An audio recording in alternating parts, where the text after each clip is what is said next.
सफर की तैयारी करने लगी। अब उसकी मंजिल मक्का थी, जहां से उसे जमजम का पाक पानी हासिल करना था। मगर उसे नहीं पता था कि रास्ते में कौन कौन सी मुसीबतें उसकी मुंतजिर थीं। दमिश्क की पहाड़ियों को पार करने के बाद अलीमा का अगला सफर मक्का की तरफ था। यह सफर आसान नहीं था। रास्ते में कई आजमाइशें अलीमा का इंतजार कर रही थीं। उसने अपना सामान संभाला और अल्लाह का नाम लेकर मक्का की तरफ रवाना हो गई। उसे कई दिनों तक रेगिस्तान से गुजरना था। सूरज की तपिश शदीद थी और रास्ता सख्त था। चारों तरफ सिर्फ रेत ही रेत थी और मीलों दूर तक कोई जिंदा चीज नजर नहीं आ रही थी। कई दिन बीत गए और अलीमा का पानी खत्म होने को था।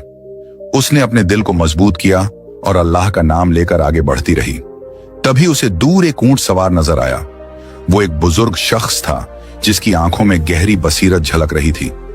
बेटी, तू इस तपते रेगिस्तान में अकेली कहां जा रही है? बुजुर्ग ने पूछा। अलीमा ने सर झुका लिया और कहा, मुझे मक्का जाना है, जमजम का पानी लेने के लिए। बुजुर्ग ने कुछ सोचा, फिर बोला, बेटी, ये सफर आसान नहीं है।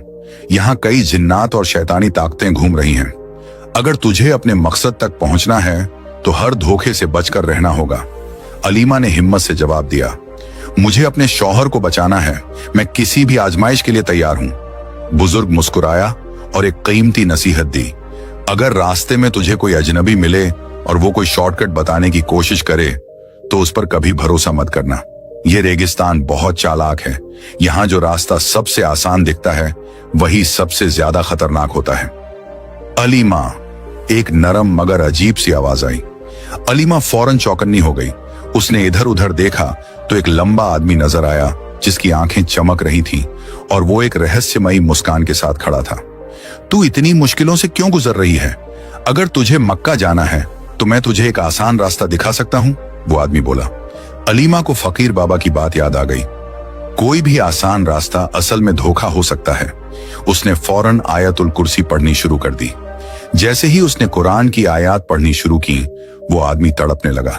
देखते ही देखते उसका रंग बदलने लगा और वो एक खौफनाक जिन्न में तब्दील हो गया। तू बच नहीं पाएगी अलीमा, ये जादू तेरे बस की बात नहीं,